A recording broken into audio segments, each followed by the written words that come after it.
BNP এক তথাকথিত senior নেতা মির্জা আব্বাস, তার কাছে দ্বিতীয় স্বাধীনতা বলতে কিছু নেই। থাকবে কি বা কী হবে? তিনি কি কখনো জেলে গিয়েছেন? তিনি কি কখনো আয়নাঘরে গিয়েছেন? তাকে কি কখনো গুম করা হয়েছিল? তার মেয়েকে কখন ধর্ষণ করা হয়েছিল? তিনি আসলে স্বাধীনতা কোনো স্বাদ উপভোগ করতে পারতেছেন না। তার কাছে নাকি দ্বিতীয় স্বাধীনতা বলতে কিচ্ছু নেই। অর্থাৎ 24-এর যেটা এত একটা আন্দোলন হয়ে গেল, এত মানুষ জীবন দিল, তার কাছে কোনো মূল্যই নেই। অর্থাৎ তিনি আগেও যেমন ছিলেন এখনও তেমন আছেন, তার কাছে স্বাধীনতা বলতে কিছু নেই।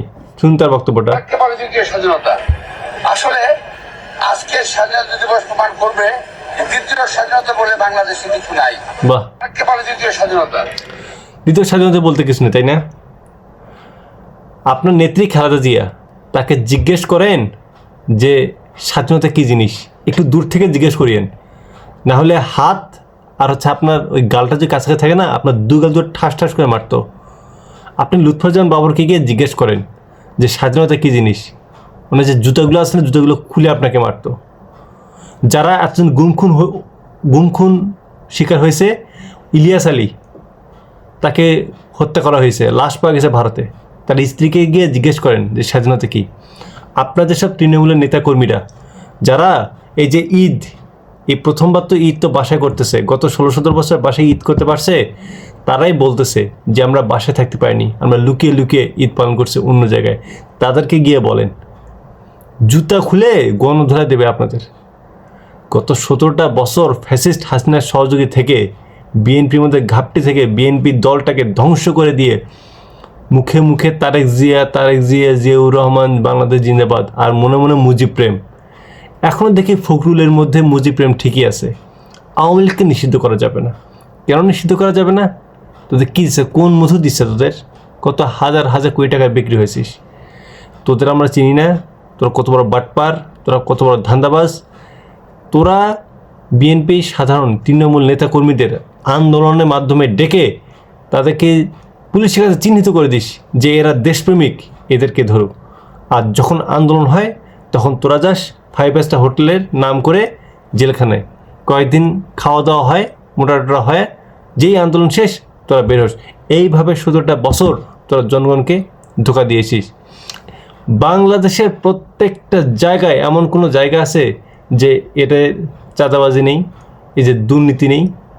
5 আগস্টের পূর্বে আগে ছিল আওয়ামী লীগ খাইতো, সব জায়গায় দুর্নীতি চাঁদাবাজি, আর এখন সব আওয়ামী লীগ, সব বিএনপি, সব জায়গায় চাঁদাবাজি। আপনাদের নেতা তারেক রহমান দেশে আসছেন না কেন? আনতে পারেন না? এখন তো আপনাদের সরকার।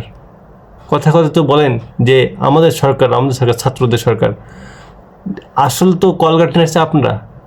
রাষ্ট্রপতি চুপুকে রাখছেন, তারপর বিভিন্ন জায়গায় আইন শৃঙ্খলা বাহিনী ফোন দিলে নাকি আপনাদের কথায় কাজ হয়ে যায়, তারেক রহমানের কথায় নাকি সব জায়গায় কিছু হয়ে যায়। তো তার নামে মামলাগুলো তো উঠে যাচ্ছে, আনতে পারছেন না কেন? কারণ আপনারা নিজেরা চান, এই যে মির্জা আব্বাসের মতো দালালরা চান যে তারেক রহমান আসুক।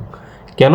কারণ তারেক রহমান আসলে তারেক রহমান এক মতাদর্শের, এই বাটপার হচ্ছে আর এক মতাদর্শের। যদি তারেক রহমান আসে, এই যে বাটপার, এই যে দালালগুলো যে আছে, তারেক রহমান প্রথমে আসলেই তিনি এটাই ইনভেস্টিগেশন তার করা উচিত যে গত 17 বছরে কেন তাদের মধ্যে কী এমন হয়েছে যে তারা কোনো আন্দোলন সফল করতে পারেনি। মানলাম যে 24শে গণঅভ্যুত্থানে তারেক রহমানের অবশ্যই যোগসাদোষ আছে, ছাত্রদের সাথে মিলেমিশে করছে। তারেক রহমান নিজে থেকে ব্যক্তিগতভাবে ছাত্রদের সাথে কথা বলছে বলেই আন্দোলনটা সফল হতে পারছে। এই তারেক রহমান যদি বিএনপির নেতাকর্মীদের সাথে আলাপ আলোচনা করে এই যে সিনিয়র নেতাদের সহকারে যদি একটা আন্দোলন ঘোষণা দিত, আজকে আন্দোলন হতো, কালকে দেখবেন ভ্যানিশ। কীভাবে ভ্যানিশ হতো?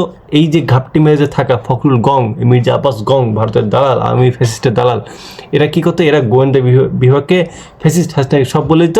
তারপর মানে প্ল্যান শুরু হওয়ার আগে প্ল্যানের সব তথ্য ফাঁস, আবার আগের মতো। তো এদের কাজ হচ্ছে এটাই, যে দলের যত সব অভ্যন্তরীণ কথা আছে, বক্তব্য আছে, সব ভারতের হাতে তুলে দিতে হবে, সব ফ্যাসিস্ট হাসিনার হাতে তুলে দিতে হবে। এদের কাজ হচ্ছে এটাই।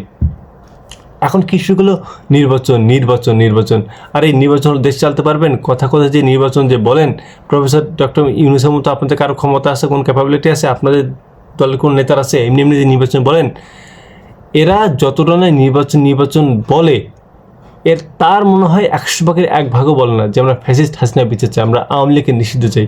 আসলে এই যে দালালগুলো যে আছে এরা প্রত্যেকে হচ্ছে দেশদ্রোহী, এরা প্রত্যেকে হচ্ছে এই দেশের খায় আর এই দেশের নামে বদনাম করে। এরা ভারতের চর হিসেবে এদেশে কাজ করে। এদের ন্যূনতম লজ্জা শরম বলতে আসলে কিছু নেই। আসলে যারা দেশকে কখনো ভালোই বাসেনি, যারা এই দেশের কখনো মঙ্গল চায়নি, যারা এই দেশের মানুষ হিসেবে নিজেদেরকে শুধু মুখে পৌঁছে দিয়েছে, অন্তত ভালোবাসেনি, এদের কাছে কি আশা করবেন? এরা নিজের স্বাধীনতা কেন? এদেরকে যদি নিজে কলিজা কেটেও যদি বলেন যে ভাই কলিজাটা কাটিয়েছি, আমরা হাজার হাজার কোটি টাকা দিচ্ছি, আর কত টাকা চাস, তবুও দেশকে ভালোবাস, তারপরেও বলবে যে এদের মধ্যে তবুও এদের দেশপ্রেম থাকবে না, তবুও এরা অন্যের দালালি করবে, তবুও এরা ক্ষমতায় লোভ দেখাবে। এরা হচ্ছে এই জাত।